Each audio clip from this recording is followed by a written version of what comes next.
Acclamation au Seigneur Jésus. Dieu soit loué. Merci pour ces merveilleux cantiques de la rédemption. Nous les appelons les cantiques de la rédemption parce que nous chantons l'histoire de notre salut. L'histoire de comment le Dieu puissant a quitté le ciel.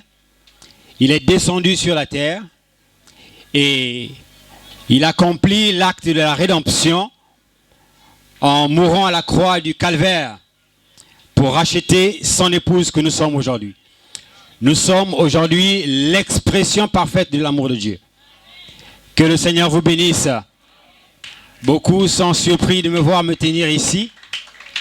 Vous savez, en Dieu, il n'y a point de hasard. La Bible dit que en lui, il y avait la plénitude de la divinité et cette plénitude de la divinité qui habitait corporellement en Jésus a fait que Jésus étant sur la terre collaborait directement avec le Père qui était au ciel. Et ce soir, dans sa grande préscience, il a permis que nous puissions nous rencontrer ce soir pour parler de sa parole.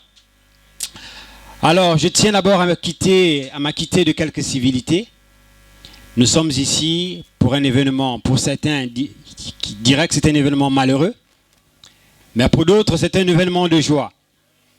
Malheureux pour certains parce que c'est la perte d'un être cher, et pour d'autres, puisqu'en réalité c'est quitter ce monde rempli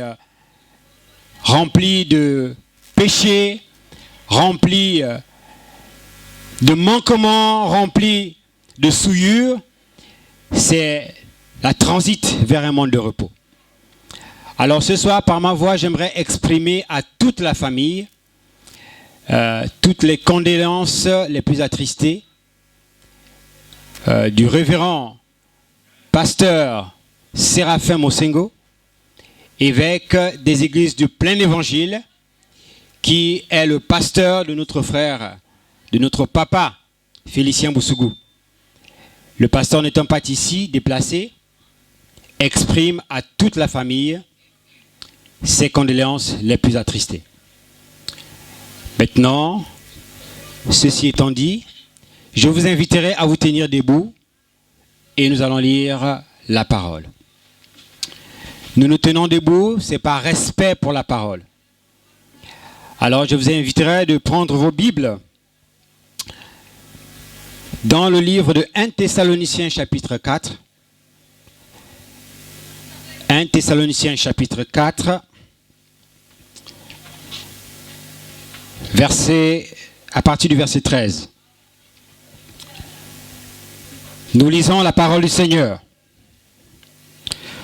Nous ne voulons pas, frères, que vous soyez dans l'ignorance au sujet de ceux qui dorment, afin que vous ne vous affligiez pas comme les autres qui n'ont point d'espérance. Car si nous croyons que Jésus est mort et qu'il est ressuscité, croyons aussi que Dieu ramènera par Jésus et avec lui ceux qui sont morts. Voici en effet ce que nous vous déclarons d'après la parole du Seigneur. Nous les vivants, restés pour l'avènement du Seigneur, nous ne dévancerons pas ceux qui sont morts. Car le Seigneur lui-même a un signal donné à la voix d'un archange et au son de la trompette de Dieu descendra du ciel et les morts en Christ ressusciteront premièrement. Ensuite, nous les vivants qui serons restés, nous serons tous ensemble enlevés avec eux sur les nuées à la rencontre du Seigneur dans les airs, et ainsi nous serons toujours avec le Seigneur. Je vous inviterai à prendre un deuxième passage de la Bible dans le livre de 1 Corinthiens chapitre 15. 1 Corinthiens chapitre 15, à partir du verset 50. Nous lisons la parole du Seigneur. Ce que je dis, frères, c'est que la chair et le sang ne peuvent hériter le royaume de Dieu, et que la corruption n'hérite pas de l'incorruptibilité. Voici, je vous dis un mystère. Nous ne mourrons pas tous, mais tous nous serons changés. En un instant, en un clin d'œil, à la dernière trompette, la trompette sonnera et les morts en Christ et les morts ressusciteront incorruptibles et nous serons changés. Verset 53, car il faut que ce corps corruptible revête l'incorruptibilité et que ce corps mortel revête l'immortalité. Lorsque ce corps corruptible aura revêtu l'incorruptibilité et que ce corps mortel aura revêtu l'immortalité, alors s'accomplira la parole qui est écrite, la mort a été engloutie dans la victoire. Ô mort, où est ta victoire? Ô mort, où est ton aiguillon? Verset 56, l'aiguillon de la mort, c'est le péché, et la puissance du péché, c'est la loi. Seigneur Dieu Tout-Puissant, nous venons au nom du Seigneur Jésus-Christ, alors que nous avons lu ta sainte parole, Seigneur. Ta parole éternelle, Seigneur Jésus, est la vie. N'importe qui peut lire cette parole, Seigneur. Mais il faut la révélation qui vient de toi. Toi qui es l'auteur de la parole, ce soir, nous t'invitons, Seigneur Jésus. Viens, Seigneur, oindre ta parole, afin qu'elle donne la vie, Seigneur Jésus-Christ. Et lorsque ce soir, Seigneur, lorsque tes oracles seront proclamés, Seigneur, que toute sémence qui a été prédestinée pour la lumière reçoive la lumière de ta parole au nom du Seigneur Jésus. Nous te donnons la prééminence, Seigneur Jésus-Christ, et nous prenons le contrôle de cet endroit au nom du Seigneur Jésus. Que ta présence infaillible soit ici, Seigneur. Alors que nous croyons que tu es ici, Seigneur Jésus-Christ, prends le contrôle de ce lieu parce que tu as dit dans ta parole de promesse que partout où la plante de vos pieds sera foulée, je vous le donne. C'est pourquoi, Seigneur Jésus, nous nous tenons ici, Seigneur, parce que nous voulons parler de toi. Maintenant, toi, l'auteur de la parole, viens, Seigneur Jésus-Christ, et révèle-la, nous donne-nous la compréhension claire de ta parole. Au nom puissant du Seigneur Jésus-Christ, reçois l'honneur, la louange, la gloire et les acclamations, parce que tu es Dieu. Au nom du Seigneur Jésus-Christ, nous prions. Amen et Amen et Amen. Que le Seigneur vous bénisse. Alors ce soir, j'ai une exhortation. Le titre de mon exhortation, le sujet de mon exhortation ce soir, s'intitule « Le mystère de la mort et la promesse de la résurrection ». Le mystère de la mort et la promesse de la résurrection. Comme inspiration, je vous invite ce soir à une question. La question de mon inspiration est la suivante. Où passeras-tu ton éternité? Ça, c'est la question de mon inspiration. Le sujet de mon exaltation, le mystère de la mort et la promesse de la résurrection. Alors, nous sommes ici parce que nous sommes réunis pour un événement que certainement chacun d'entre nous va passer. Cet événement de la mort. Il est difficile aux vivants de parler de la mort. Parce que quand la mort arrive, quand elle frappe, nous ne sommes plus vivants, nous partons.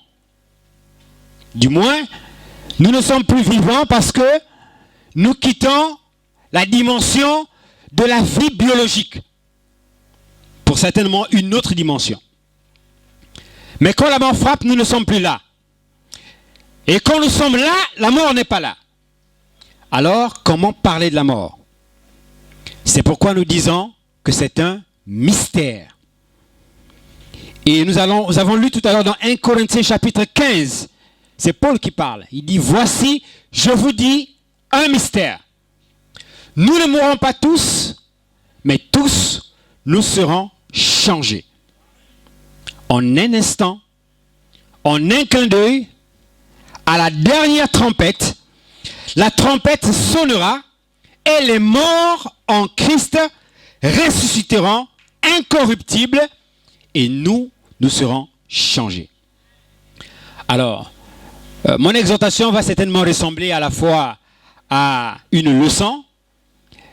J'ai ce soir une double responsabilité parce que, en fait, c'est un double honneur puisque Papa Boussougou, Papa Félicien Boussougou qui vient de partir, était un universitaire. Et moi, Dieu me fait la grâce ce soir de parler tout en étant également un universitaire. Donc je vais jouer à la fois un double rôle. Je vais tenter d'aller à la fois dans la parole. Mais de temps en temps, je vais également faire honneur en la mémoire de cet illustre savant qui s'en va. À la fois savant, mais à la fois fils de Dieu. Vous me poserez la question, est-ce que ce n'est pas contradictoire? Non. On peut être élevé dans les choses célestes et également être élevé dans les choses terrestres. Parce que Paul, qui nous parle aujourd'hui du mystère de la mort, était un érudit. L'érudition de Paul était tellement élevée qu'il avait une connaissance tout à fait distinctive. Alors Paul nous dit que la mort est un mystère. Qu'est-ce que c'est qu'un mystère? Un mystère, c'est quelque chose qui est caché. Quand on parle des mystères, on ne parle pas de quelque chose qui est connu.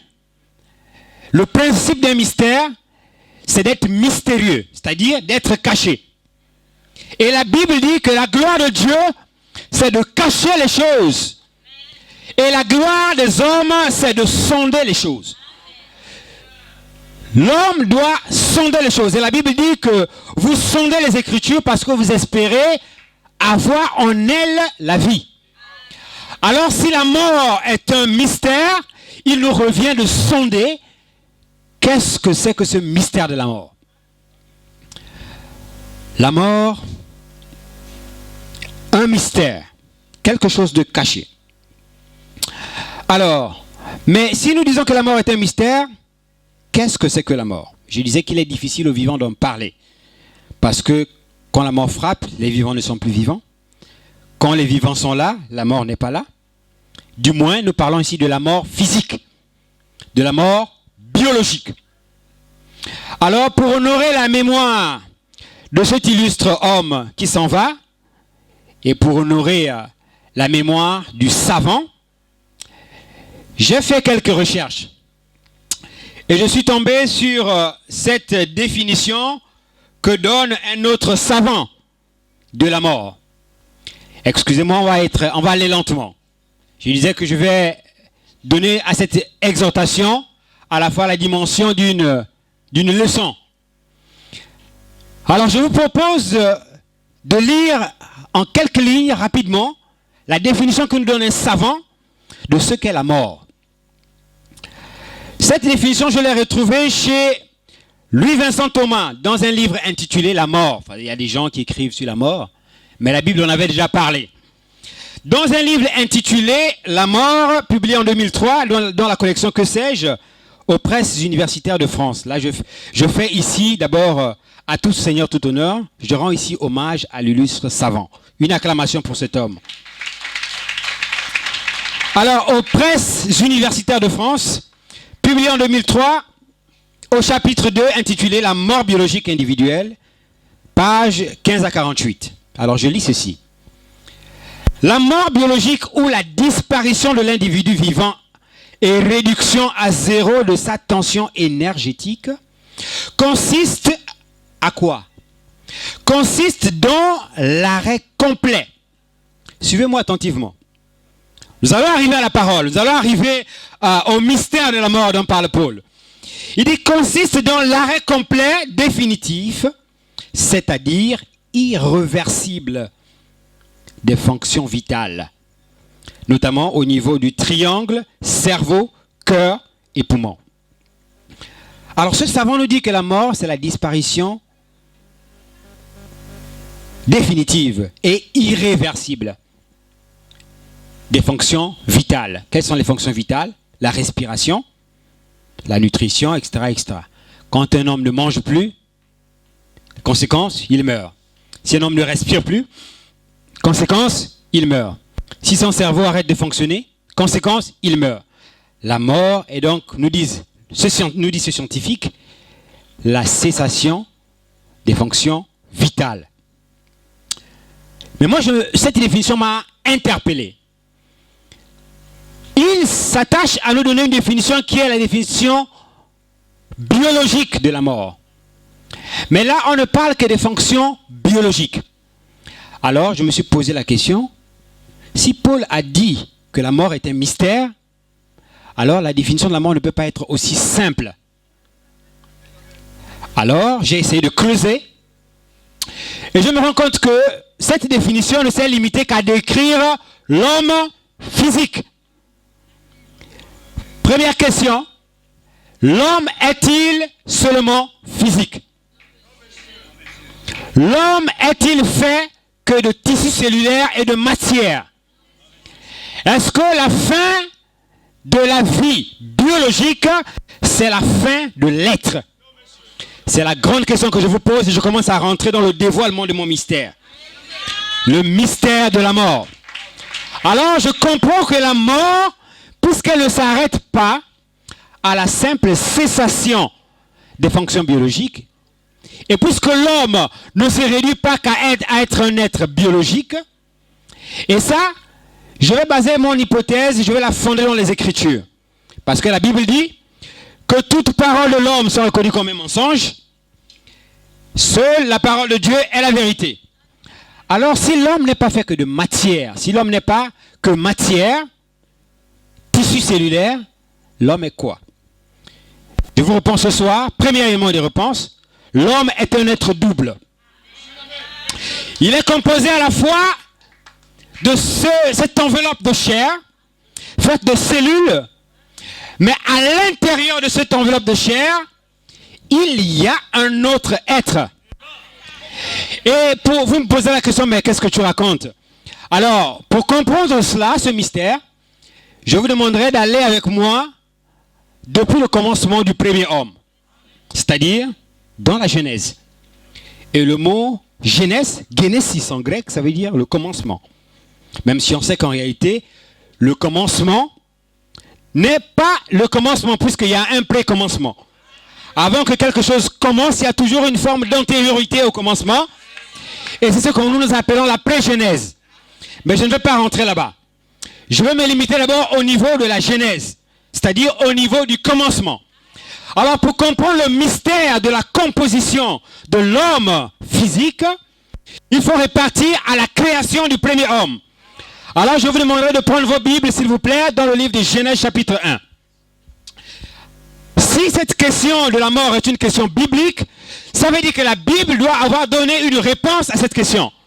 Si la question de l'homme comme étant un être double se pose, c'est que la Bible a la réponse à cette question. Alors, nous ouvrons la Bible dans le livre de Genèse chapitre 1. Nous allons lire à partir du verset 26. La Bible nous parle du premier homme, de la création du premier homme. Verset 26. Puis Dieu dit, vous avez forcément déjà lu ce passage. Puis Dieu dit, faisons l'homme à notre image, selon notre ressemblance, et qu'il domine les poissons de la mer, et sur les oiseaux du ciel, et sur le bétail, sur toute la terre, et sur tous les reptiles qui rampent sur la terre. Il dit, faisons l'homme à notre image. Je suis allé vérifier un peu dans d'autres langues, notamment en anglais, le verbe faisons, qui est conjugué aussi au présent de l'indicatif. Ce verbe en anglais, on dit make. Make signifie à la fois faire, mais fabriquer. Fabriquer, to make. Donc Dieu a fabriqué cet homme. Il dit, faisons l'homme à notre image. Alors si l'homme est fait à l'image de Dieu, la question la plus évidente qu'on se pose, c'est, mais quelle est l'image de Dieu? Premier élément de réponse, si la question se pose, la réponse doit être dans la Bible. La Bible dit que Dieu est esprit. Et ceux qui l'adorent doivent l'adorer en esprit et en vérité. Je veux que tu dises un amen. Alors si Dieu est esprit, ça veut dire que l'homme qui a été créé à l'image de Dieu est forcément un homme qui n'est pas physique. C'est forcément un homme qui n'est pas physique. Verset 27. À son image, il le créa à l'image de Dieu, il le créa homme et femme. Dans la langue hébraïque, on dit Ish et Isha. Homme et femme. Dieu créa l'homme, on dit. Donc on voit là qu'il y a un homme qui est créé. Retenez ça. Un homme qui est à quelle image? À l'image de Dieu. À l'image de Dieu. Et Dieu est esprit. Ça veut dire que ce premier homme qui est créé n'est pas un homme physique. C'est un homme esprit. Prenons maintenant Genèse chapitre 2. J'ai parlé d'un mystère. La Bible va dévoiler le mystère. Genèse chapitre 2, le verset 5 à 7. La Bible dit: lorsque l'Éternel Dieu fit une terre et des cieux, aucun arbuste des champs n'était encore sur la terre, et aucune herbe des champs ne germait encore, car l'Éternel Dieu n'avait pas fait pleuvoir sur la terre, et il n'y avait point d'homme pour cultiver le sol. Mais une vapeur s'éleva de la terre et arrosa toute la surface de la terre. Verset 7. L'Éternel Dieu forma. Alléluia. L'Éternel Dieu forma l'homme de la poussière de la terre. Il souffla dans ses narines. Ah, on commence à nous donner des descriptions d'un homme qui a déjà quitté la forme esprit. Et là, on parle des narines. L'esprit n'a pas de narines. Donc, on comprend bien que l'homme qui est créé dans Genèse 1 est strictement, rigoureusement différent de l'homme qui est créé dans Genèse 2. L'homme qui est formé dans Genèse 2. Alors ici, on nous dit, il souffla dans ses narines un souffle de vie et l'homme devint un être vivant. Un être. Le mot être ici, dans nos traductions, on dit âme. Il devient une âme vivante. Anima, avec un principe d'énergie. Un principe de mouvement. Il peut se mouvoir. Alors, on a là la réponse à notre question. On a deux hommes. Pourtant, c'est le même Adam, semble-t-il. Mais la première création, c'est une création spirituelle. Ça répond donc à notre première question. L'homme est-il fait de matière? Non. Il n'est pas fait que de matière. Il est donc un être double. S'il est un être double, alors, quand nous disons que la personne est morte, nous parlons de quoi? Alors, nous comprenons que quand nous disons que quelqu'un est mort, nous disons qu'en réalité, c'est le corps de chair, le corps biologique, le corps physiologique qui s'est désintégré. Mais tout ce qui existe sur la terre, toute âme, toute personne qui existe sur la terre est double. C'est-à-dire que nous sommes composés d'un corps de chair et d'une âme. Ça veut dire que lorsque nous mourons, nous quittons simplement ce corps de chair et nous rentrons dans une autre dimension. Je rappelle que le titre de mon exhortation ce soir, c'est le mystère de la mort et la promesse de la résurrection. Alors, je viens de terminer la première partie de mon exposé, à savoir, qu'est-ce que la mort? Et je viens de marquer la nuance que la mort n'est pas que, l'homme n'étant pas que physique, quand nous parlons de la mort ici, nous parlons de la mort physiologique du corps, c'est-à-dire la désintégration des composants du corps physique. Mais qu'en est-il de l'homme spirituel? Nous disons que la mort, quand nous regardons dans la Genèse, Adam était un homme qui avait été créé pour pouvoir diriger la terre et toute la création. Il avait l'autorité et la prééminence sur tout. Quand Dieu l'a créé, il avait une harmonie parfaite sur la terre. Adam, qui était cet homme qui avait une communion chaque soir avec Dieu, la Bible dit qu'il communiait, Dieu descendait chaque soir pour communier avec Adam. Lorsque Adam tombe dans le péché, et en l'occurrence, le péché dont nous parlons ici, ce n'est pas la pomme. Je veux entendre un amen. Ils n'ont pas mangé la pomme. Parce que depuis que les gens mangent des pommes, des femmes en l'occurrence, je n'ai pas vu des femmes tomber enceintes quand ils mangent une pomme.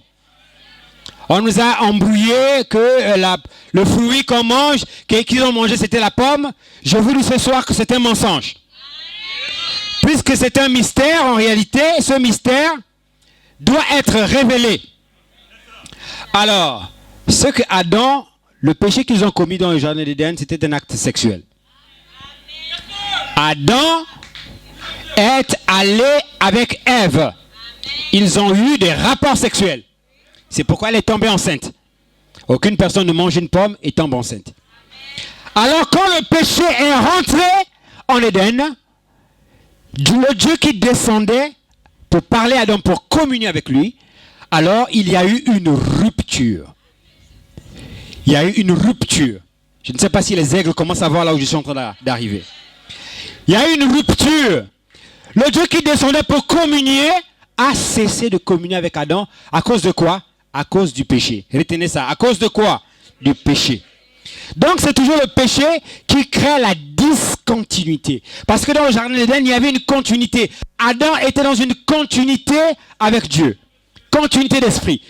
Et quand le péché est entré, il y a eu discontinuité. Alors Dieu s'est séparé, il s'est retiré. Il a même pris l'arbre de vie. Il dit, empêchons l'homme de prendre l'arbre de vie. Alors, qu'est-ce que la mort? Je parle maintenant de la mort spirituelle. On a déjà parlé de la mort de l'homme physique, l'homme biologique qui meurt, qui se désintègre. Et tout ce qui existe dans la nature, les arbres, meurent. C'est une loi de la nature. Parce que dans chaque vie, dans chaque principe vital, tout ce qui naît doit forcément arriver à se désintégrer. Parce que tout ce qui existe, tout ce qui a de l'énergie arrive à un temps à être désintégrée. Et quand elle se désintègre, elle repart à l'état où elle était dans la nature. Quand un arbre pourrit, vous voyez bien que soit ça devient de la poudre, et cette poudre tombe, d'autres espèces de la nature viennent manger cette poudre, et il y a une désintégration, mais l'arbre continue de vivre certainement, mais à travers d'autres espèces. Or, nous parlons maintenant de l'homme spirituel. La mort qu'on observe dans le livre de la Genèse, ici, c'est la discontinuité. La séparation de la communion avec Dieu. Adam était en communion. Mais quand le péché rentre, qu'est-ce que Dieu fait? Dieu cesse cette continuité et il introduit Adam dans la discontinuité. Alors, qu'est-ce que la mort spirituelle? Et qu'est-ce que la mort finalement? Ce que je veux que vous puissiez retenir. La mort est donc cette séparation de l'homme avec Dieu. Puisqu'en réalité, lorsque nous mourons, lorsque ce corps de chair s'arrête de fonctionner, en fait, en réalité, nous ne mourrons pas, puisque nous avons une âme. La question que je vous pose ce soir, qu'est-ce qui se passe avec l'âme? Nous savons déjà ce qui se passe avec le corps. Le corps, on le prend, on l'amène à la morgue. Il y a les scientifiques qui vont traiter le corps avec des produits chimiques, etc. Ils vont traiter le corps.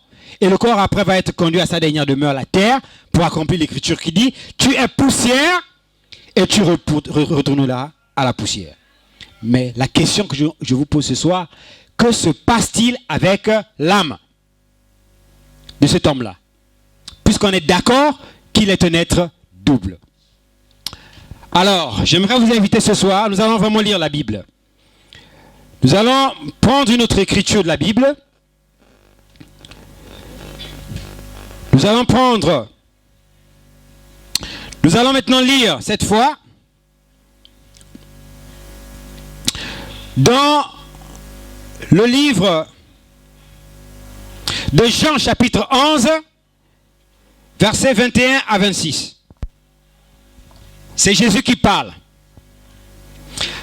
Là, je commence à rentrer dans la deuxième partie de mon exhortation, c'est-à-dire la promesse de la résurrection.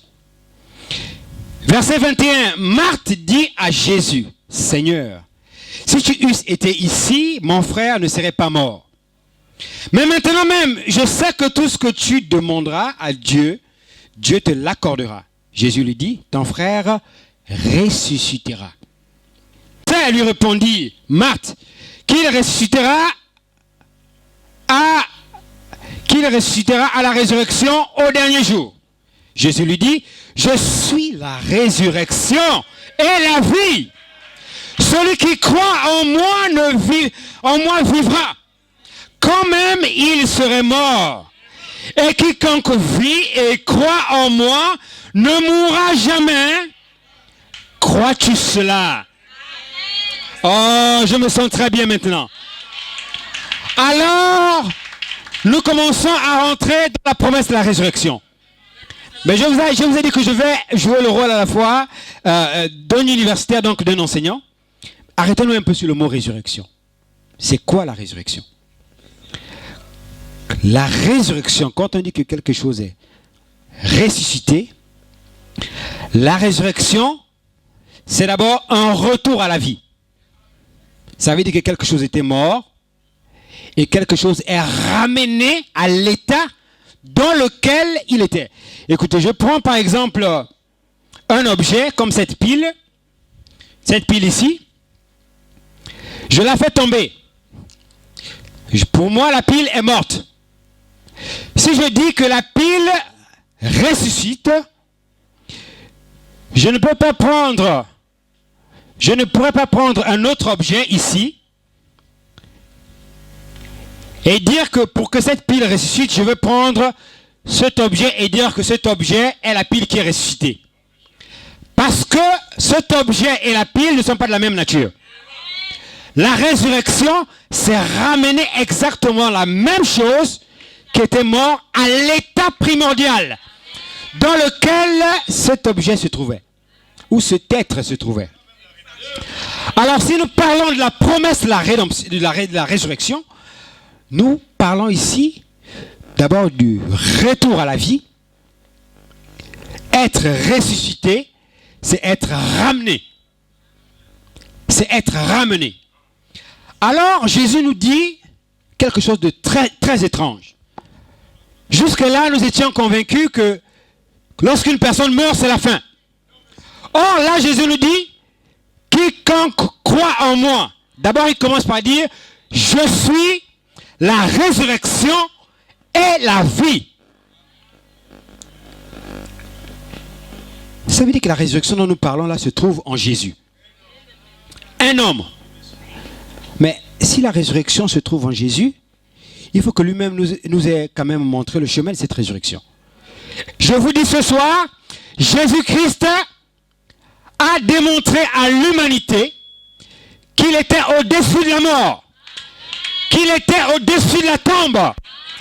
Il est le seul homme qui a donné sa vie et qui l'a récupérée. Il est le seul homme qui est mort, qui a été enterré et qui est ressuscité.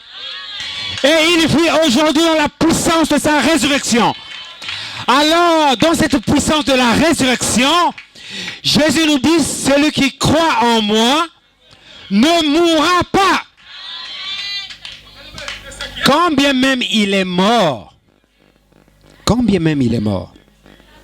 Ça veut dire que la mort n'est pas la fin.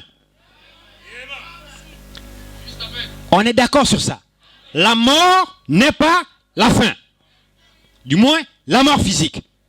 Alors nous disons que la mort dont nous parlons ici, c'est la discontinuité ou la séparation d'avec Dieu. Or, Dieu a créé l'homme pour que l'homme vive en communion avec lui. Dieu a créé l'homme pour que l'homme, en lui, puisse habiter l'Esprit de Dieu. Parce que la Bible dit que le corps de l'homme, on parle du corps, le corps de l'homme est le temple du Saint-Esprit.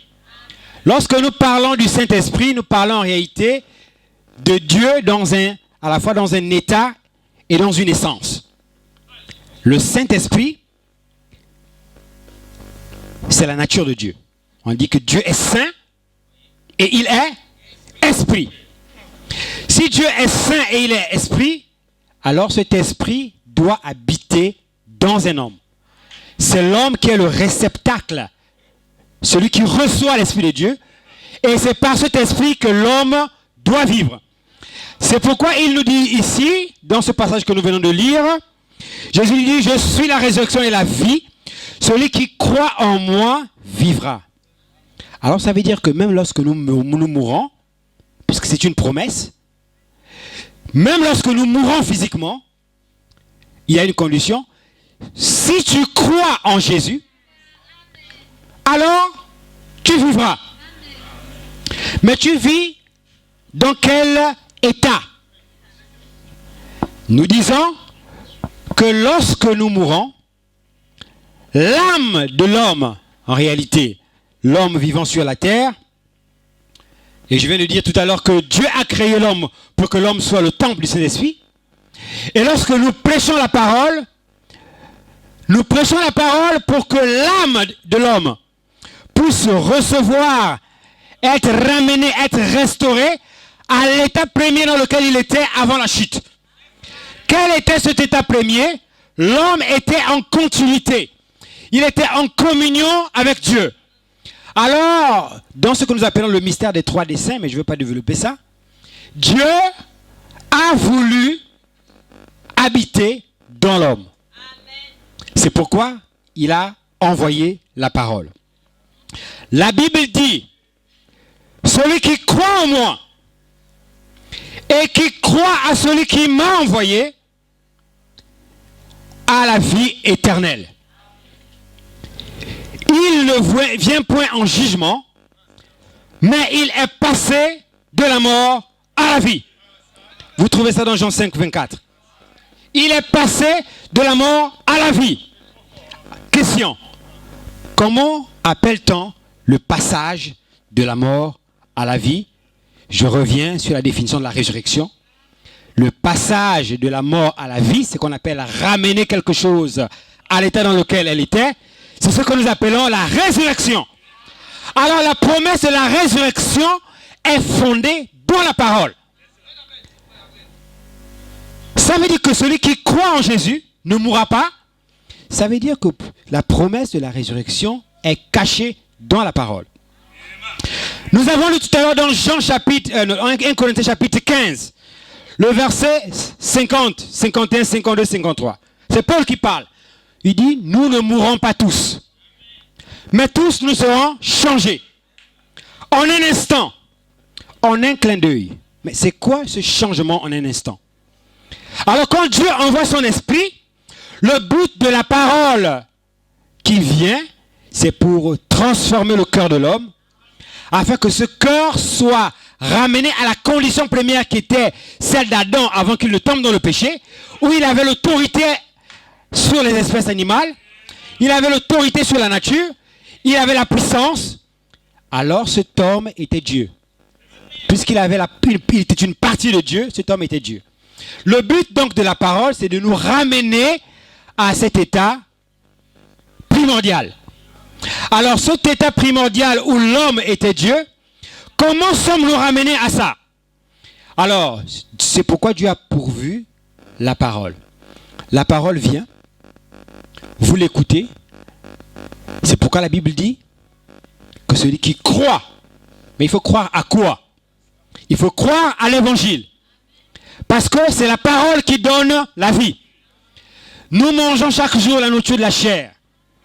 Chaque jour, le corps que vous voyez là, tu l'entretiens, tu lui donnes des beaux vêtements, tu le maquilles.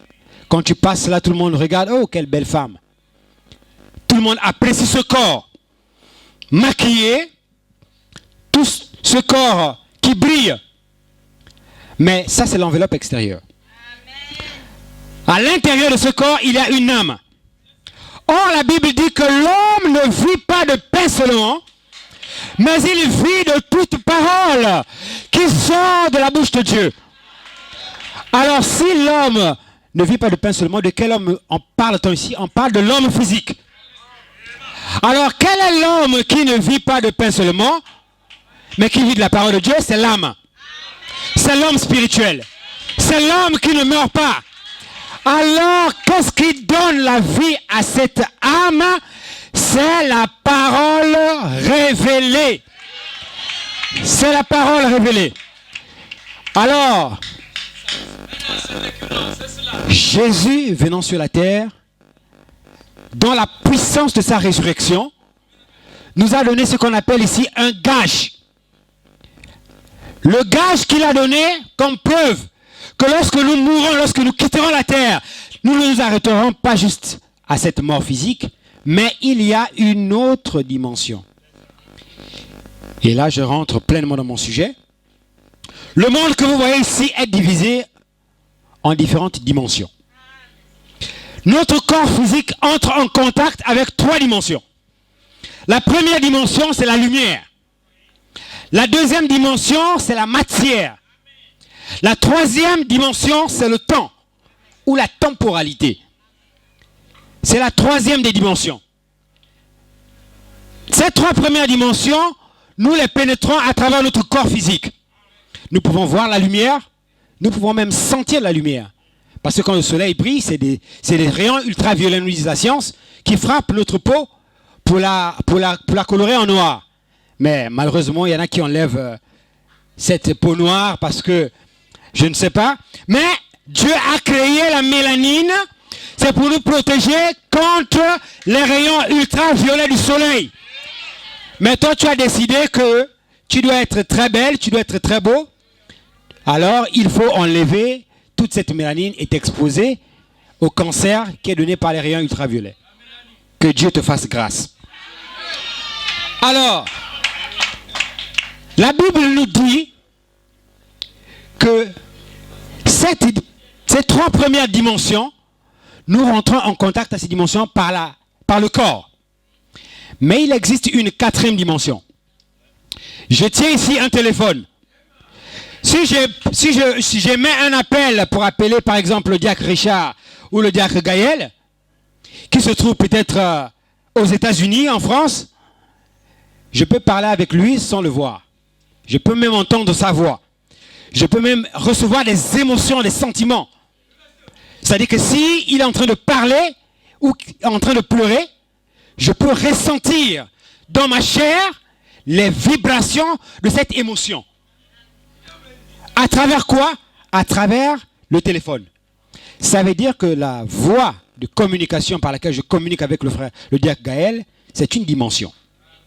La dimension des réseaux. Cette dimension, nous l'appelons la 4e dimension. C'est dans cette dimension qu'opèrent toutes les télécommunications, les réseaux. C'est également dans cette dimension que les petits démons là qui sortent la nuit, peut-être qu'ils sont venus ce soir pour dire, mais ce jeune homme il parle, qu'est-ce qu'il... Je vous dis ce soir, au nom du Seigneur Jésus-Christ, je me tiens ici sous une commission. Et l'ange du Seigneur est ici. Alors, si tu fais l'erreur d'essayer de sortir des 3 premières dimensions, pour rentrer dans la 4e dimension et t'approcher ici, je vous dis que j'ai à côté de moi ici ce qu'on appelle une théophanie. Une théophanie, un ange qui se tient ici et qui surveille chaque parole qui sort ici et qui appuie cette parole par une onction. Et si tu dis Amen à chaque parole qui sortira ce soir, je te dis que tu recevras une portion de la colonne de feu, une portion de la puissance vivifiante, cette puissance vivifiante qui va te plonger dans le processus de la résurrection. Alors tu passeras avec moi de la mort à la vie. Dis Amen. Tu passeras avec moi de la mort à la vie. Celui qui croit en moi ne mourra pas, quand bien même il est mort. La 4e dimension. Alors, nous disons que lorsque nous mourons, lorsque cette enveloppe physique se désintègre, nous changeons simplement de dimension. Nous passons de la dimension physique ou physiologique, la dimension de la matière, à la dimension de la supramatière. C'est-à-dire la dimension qui est au-dessus de la matière. Nous quittons cette réalité-ci pour entrer dans une autre réalité. J'appellerais ça une transréalité. C'est-à-dire le passage de cette réalité à l'autre réalité. Le passage de ce corps-ci à un autre corps. Mais où est-ce que c'est dit dans la Bible?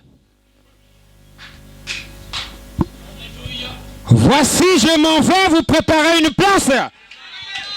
Lorsque je m'en serai allé et que je vous aurai préparé une place.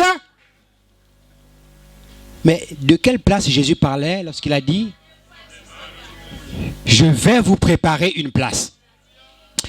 Eh bien, les places que Jésus est allé nous préparer, ce ne sont pas des chaises. Dis Amen. Les places que Jésus est allé préparer, ce sont des corps. Alors, je vais vous dévoiler encore un autre mystère. Ces corps-là, il n'est pas allé les préparer là-bas en haut, là-bas dans les nuages. Alors, je vous dis ce soir, lorsque tu écoutes la parole,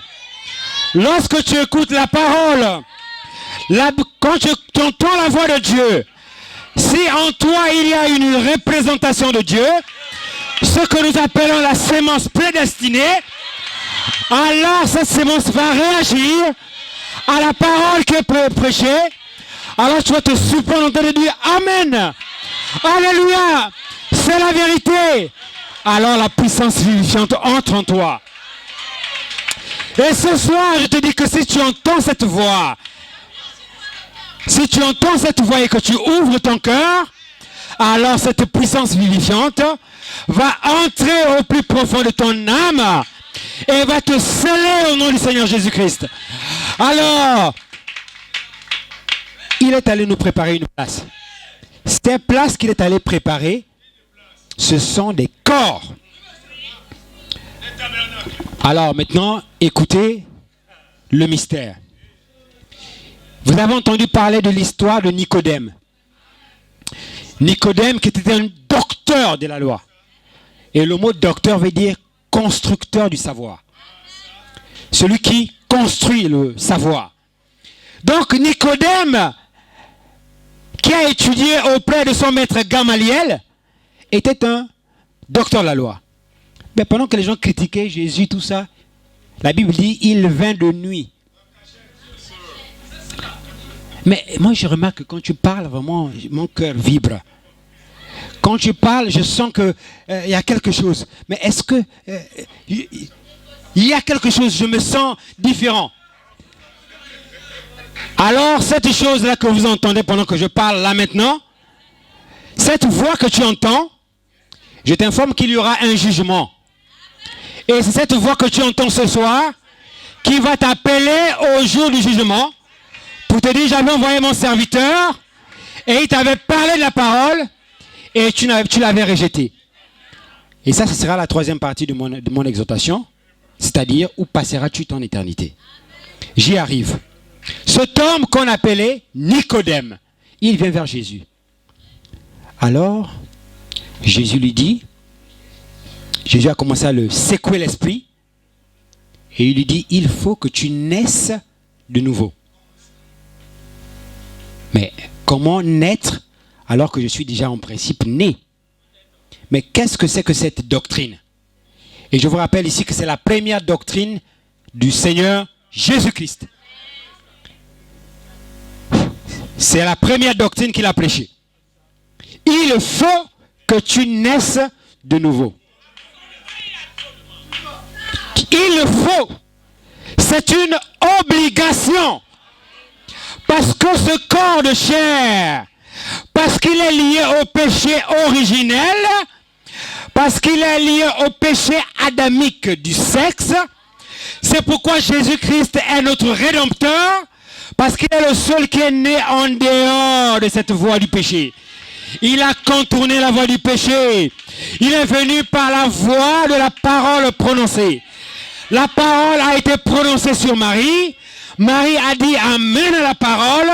Et la vie est entrée en Marie. Et la sémence est entrée en Marie. Et cette sémence a fabriqué les cellules, a fabriqué l'ovule, a fécondé à l'intérieur de la matrice de Marie.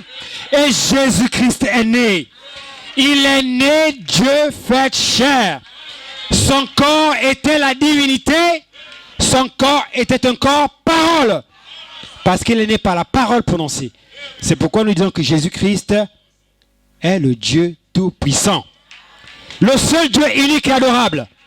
Et je me tiens ici au nom du Seigneur Jésus-Christ. Alors, il dit à Nicodème, il te faut naître de nouveau. Obligation.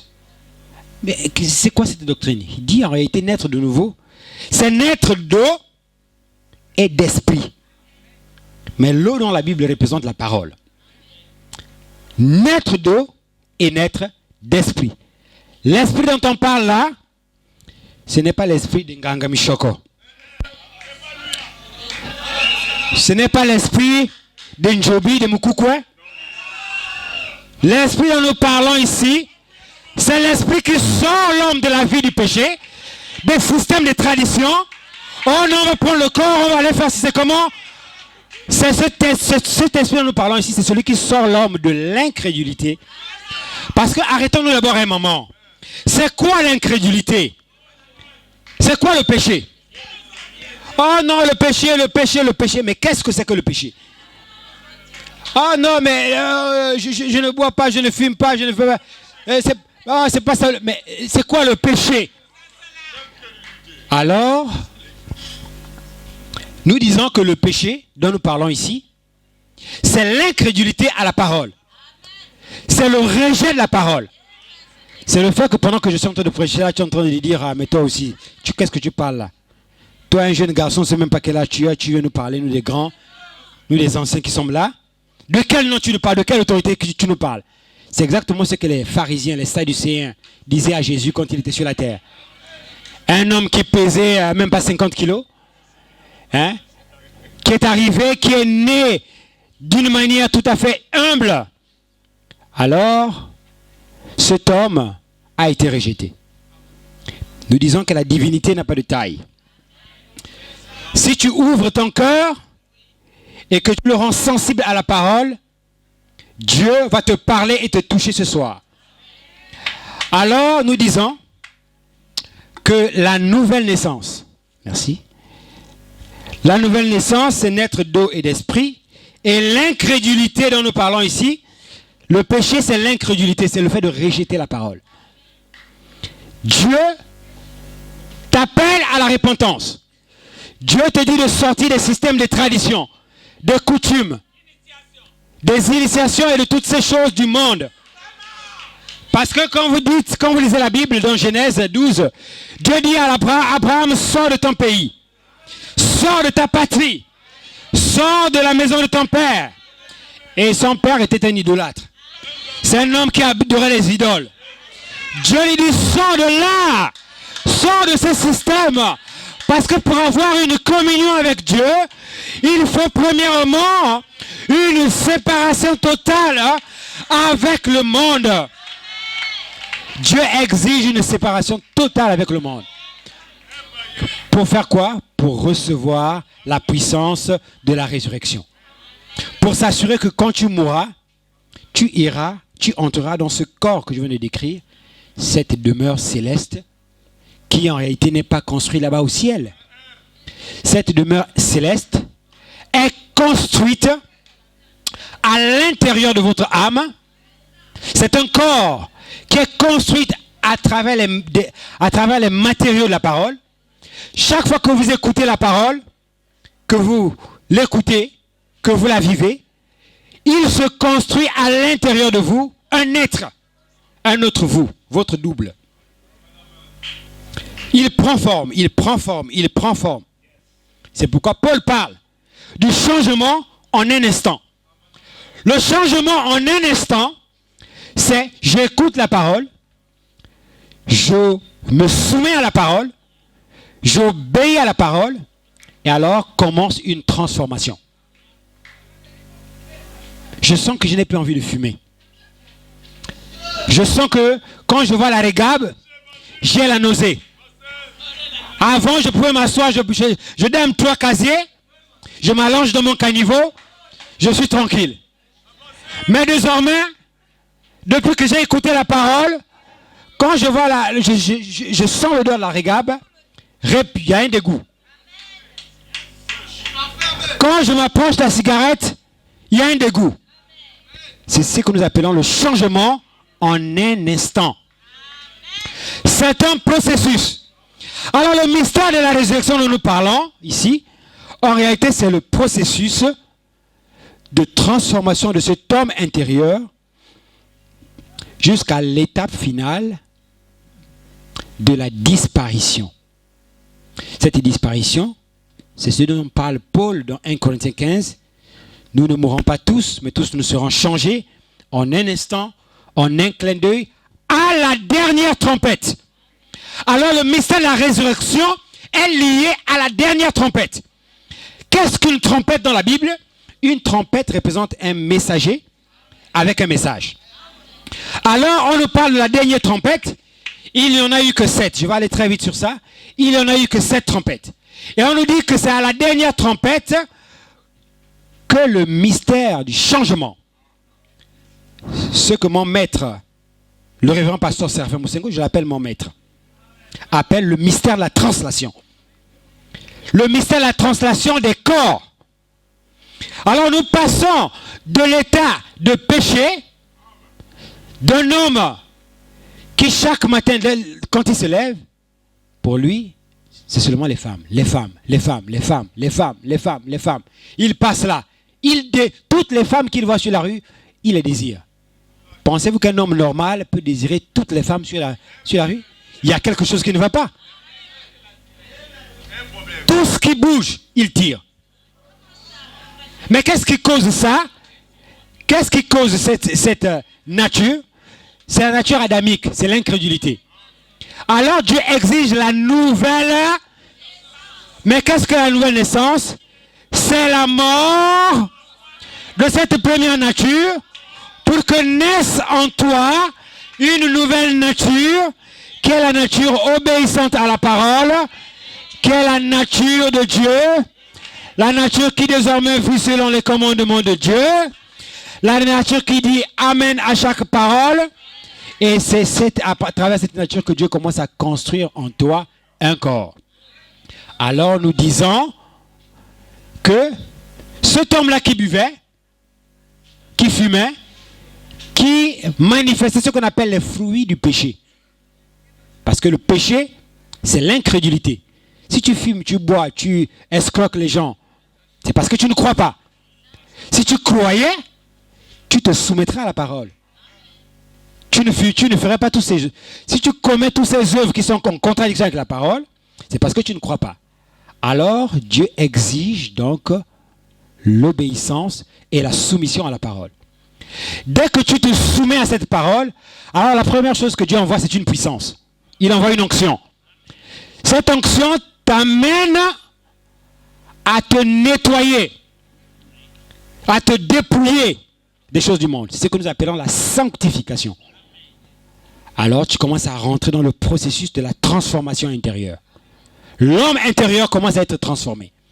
Alors, quand tu parviens à la nouvelle naissance, quand tu es totalement mort en tes pensées du monde, mort dans tes raisonnements, mort dans tout ce que tu es en train de faire qui est en contradiction avec la loi de Dieu, alors Jésus-Christ te dit que tu es passé de la mort à la vie, tu es donc ressuscité. Oh, mais on peut être ressuscité tout en étant vivant. Je dis oui, oui, nous marchons en réalité chaque jour avec cette puissance de la résurrection qui est en nous, qui nous transforme. Ce qui me permet de glisser à la dernière partie de mon exhortation et je vais m'arrêter. Où passeras-tu ton éternité? Je vous invite donc à prendre vos Bibles. Nous allons lire une dernière portion de l'Écriture.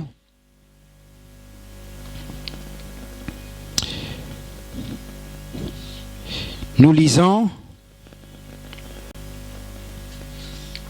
dans le livre de Luc, chapitre 16, le verset 19. Luc, chapitre 16, le verset 19. Alors, suivez attentivement cette histoire. Il y avait un homme riche qui était vêtu de pourpre et de fin lin et qui chaque jour menait une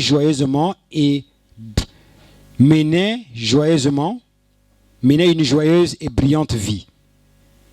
Cet homme habillé de pourpre, le pourpre à cette époque c'était un habit prestigieux. C'est comme aujourd'hui dans nos vêtements traditionnels, quelqu'un qui mettrait un basin cher, c'est un habit qui coûte cher, un tissu qui coûte cher. Vêtu de pourpre, c'était un homme riche. Un pauvre nommé Lazare était couché à sa porte, couvert d'ulcères, et désireux de se rassasier des miettes qui tombent de la table du riche. Et même des chiens venaient encore lécher ses ulcères. Le pauvre mourut et il fut porté par les anges dans le sein d'Abraham. Le riche mourut aussi et il fut enseveli. Dans le séjour des morts, il leva les yeux. Ah, donc dans le séjour des morts, les gens peuvent voir. Ça veut dire qu'ils ont des corps. Il leva les yeux et tandis qu'il était en proie au tourment, il vit de loin Abraham et Lazare dans son sein. Et il s'écria, « Père Abraham, aie pitié de moi et envoie-moi Lazare pour qu'il trempe le bout de son doigt dans l'eau et me rafraîchisse la langue, car je souffre cruellement dans cette flamme. » Abraham répondit, « Mon enfant, souviens-toi, écoutez bien ce passage, souviens-toi que tu as reçu tes biens pendant ta vie et que Lazare a eu les maux pendant la sienne. Maintenant, il est ici consolé et toi, tu souffres. » Un homme plein de richesses. Nous aussi ce soir, habitons un monde où les gens sont remplis de richesses. D'autres sont riches en mensonges, d'autres sont riches en vol, en braquage, en fumeurs de chanvre, d'autres sont riches en prostitution. C'est aussi une forme de richesse. D'ailleurs, même là, c'est même une richesse très productrice, hein, finalement, la prostitution. Puisque finalement, certains même vivent avec ça. Et alors, le jeune homme riche, qui était riche, se retrouve dans une situation où il est dans les tourments. Verset 26. D'ailleurs, il y a entre nous et vous un grand abîme, afin que ceux qui voudraient passer d'ici vers vous ou de là vers nous ne puissent le faire. Le riche dit, je te prie donc, Père Abraham, d'envoyer Lazare dans la maison de mon père, car j'ai 5 frères. C'est pour qu'il leur atteste ces choses, afin qu'ils ne viennent pas aussi dans ce lieu de tourment. J'aimerais relire ce passage. C'est pour qu'il leur atteste ces choses, afin qu'ils ne viennent pas aussi dans ce lieu de tourment. Pourquoi nous venons prêcher dans les malheurs? Pourquoi sommes-nous ici ce soir? Nous nous tenons ici, ce n'est pas tant pour notre papa Félicien Boussoukou qui est parti, qui est allé se reposer. La Bible dit, c'est Jésus qui parle, venez à moi, vous tous qui êtes fatigués et chargés, il s'agit de Jésus, je vous donnerai le repos. Le repos dont Jésus-Christ parle ici, c'est le Saint-Esprit. Quand tu reçois le Saint-Esprit, tu te reposes de toutes les choses du monde, de tous les plaisirs du monde. Tu te reposes de la charge du monde. C'est pourquoi Jésus dit, et la Bible dit, venez à moi tel que vous êtes, fatigués et chargés. Mais nous sommes chargés par quoi? Par la mondanité. par toutes les choses et le poids du péché. Ce péché qui nous amène à la mort. Parce que la Bible dit que l'âme qui pêche, c'est celle qui mourra. Et l'arbre que vous voyez ici ne peut tomber que du côté où il est penché. Tu ne peux pas avoir vécu toute ta vie ici sur la terre à vivre une vie de la mondanité, de la souillure, du monde, une vie de désordre, et t'attendre à ce que quand tu meurs, tu puisses aller au paradis. Même la messe de Requiem ne va pas te sauver, mon frère. Même la prière du prêtre, aucune prière ne va te faire passer de l'état de péché dans lequel tu te trouves pour te faire passer. C'est un mensonge du diable. La seule chose qui te sauvera, c'est d'accepter la parole. C'est d'accepter la puissance de transformation. C'est d'accepter Jésus-Christ qui te parle ce soir et qui est ressuscité et qui, par sa puissance de résurrection, te dit, viens à moi tel que tu es. Alors, pourquoi est-ce que nous prêchons dans les malheurs? Parce que le malheur, c'est le moment, c'est en réalité un moment de méditation. C'est un moment de réflexion. C'est un moment où on se pose la question, quand je quitte cette motte de chair, ce corps, si nous avons compris par notre exhortation que nous ne mourrons pas, la vie ne s'arrête pas au corps, ça veut dire que je vais quelque part. Mais pour aller dans ce quelque part, si ce quelque part doit être le ciel, le repos, comme où se trouve Lazare, Lazare se reposait, eh bien, il faut que ce quelque part, tu le prépares ici sur la terre. L'éternité se prépare ici sur la terre. L'homme riche vivait une vie de luxure. Une vie où pour lui, ah Dieu c'est quoi? Laissez-moi vos histoires des églises là. Oh, les églises éveillées, éveillées. Vous, éveillées, éveillées. Bon, tout ça c'est... Moi je préfère boire mon moussoungou, c'est mieux, je suis là, j'avance.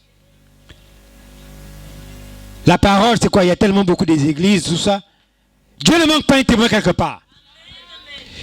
La Bible dit que dans les derniers jours, c'est Joël 2, 28, je répandrai mon esprit sur toute chair.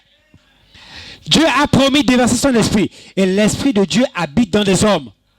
Et dans tous les âges, Dieu a toujours utilisé un homme pour parler à un homme. Mais la plus grande difficulté, c'est d'amener un homme, un mortel, à croire à un autre mortel. Ah, lui me regarde, mais lui, il porte des chaussures comme moi, qu'est-ce qu'il va me dire? C'est même un jeune, il n'a même pas 40 ans. Il va me parler de quoi? Parce que tu regardes à l'homme physique.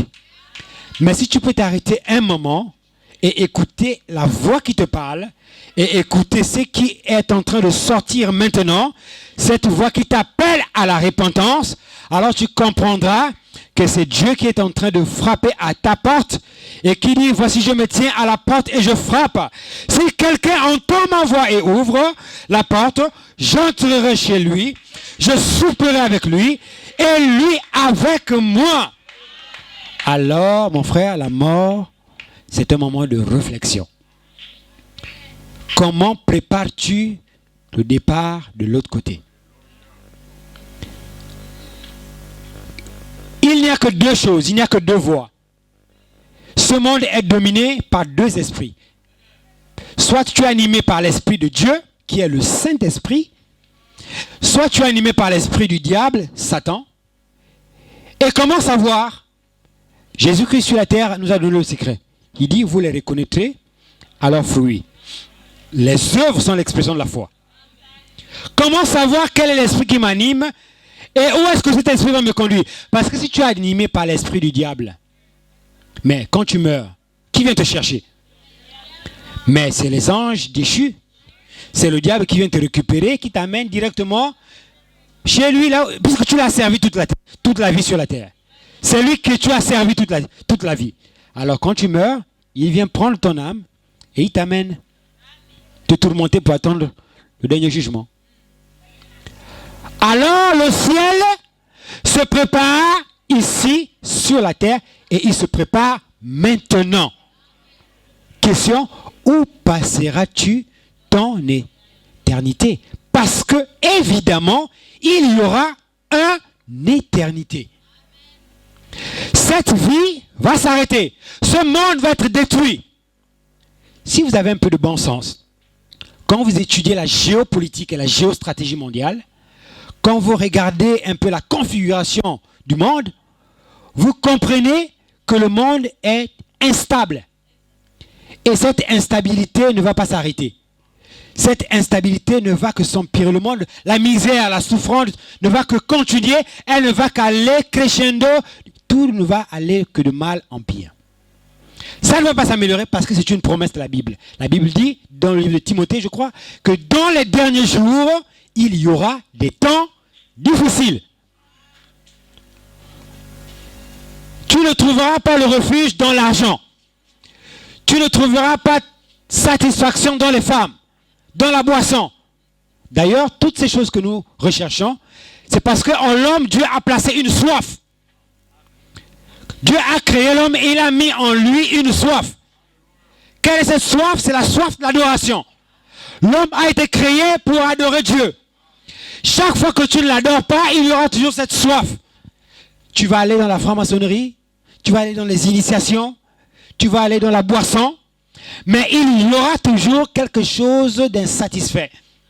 Il y aura toujours un goût d'inachevé. Pourquoi? Parce que ton âme n'est pas satisfaite, parce que l'âme n'a pas été créée pour être satisfaite par les choses de ce monde. La seule chose qui peut satisfaire ton âme, c'est la parole de Dieu. Alors, Dieu te dit ce soir, où passeras-tu ton éternité? L'éternité se prépare ce soir par la repentance, par l'acceptation de la parole. Réfléchis. Ce monde est en train d'aller à la fin. Nous sommes en train d'avancer vers une troisième guerre mondiale qui est imminente. Ceux qui regardent l'actualité verront que la configuration qui s'est installée lors de la première guerre mondiale, la seconde guerre mondiale avec la logique des alliés, est en train de s'instituer petit à petit. Il y aura un bloc de l'Est qui va se former contre un bloc de l'Ouest. Et toutes les armes que vous voyez s'accumuler, Satan 2, tout ça, les armes qui peuvent détruire la terre en quelques minutes, vous pensez que toutes ces armes sont fabriquées pour qui?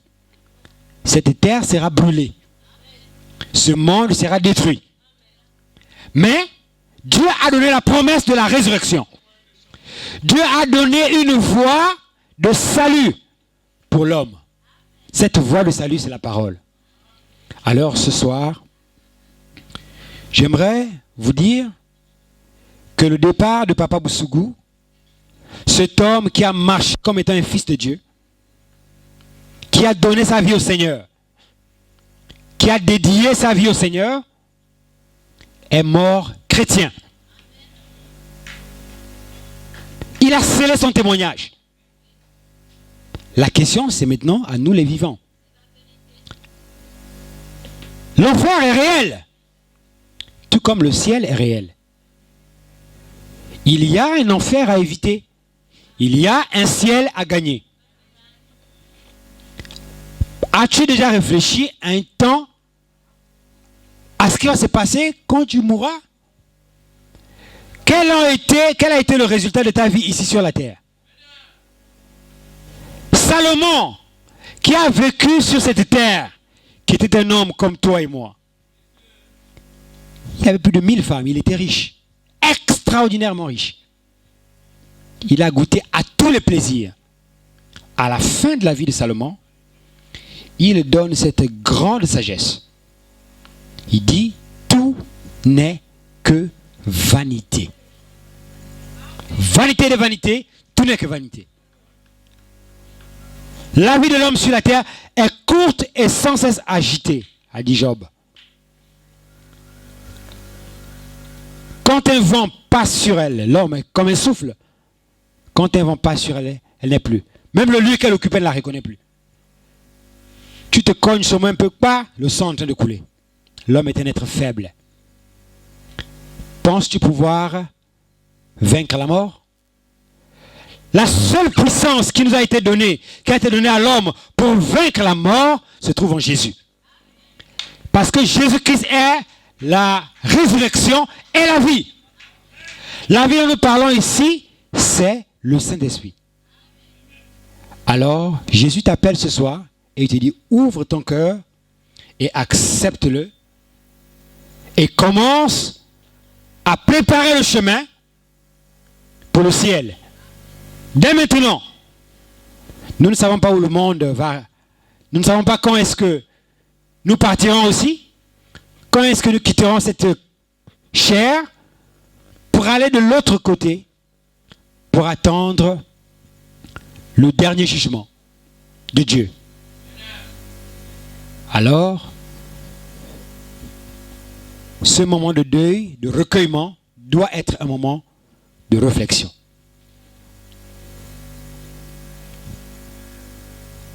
Le mystère de la mort et la promesse de la résurrection. Cette promesse a été donnée aux croyants, que nous ne mourrons pas, tous, mais nous serons transformés. Et tous ceux qui écoutent la parole, leur changement, leur transformation a commencé. Ils ont déjà quitté la condition du péché, et comme dit la Bible, ils courent vers le but de la vocation céleste.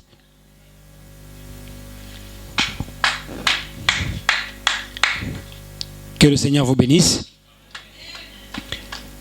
Je suis arrivé à la fin de mon exhortation. Et je termine avec cette note pour que vous puissiez vraiment méditer sur cette question de la mort. Et de la vie après la mort. Et de où vous irez après la mort. Et de commencer à prendre conscience que l'enfer existe, que le ciel existe et que tout se prépare ici sur la terre. Cette voix que tu as entendue ce soir, c'est cette voix que Dieu va faire jouer au jour du jugement. Que tu avais entendu ma parole, mais tu as rejeté par le raisonnement. Alors que répondras-tu? Tu entendras certainement une voix qui dira « Condamné !» Mais la Bible dit que Dieu ne veut pas que les gens puissent périr.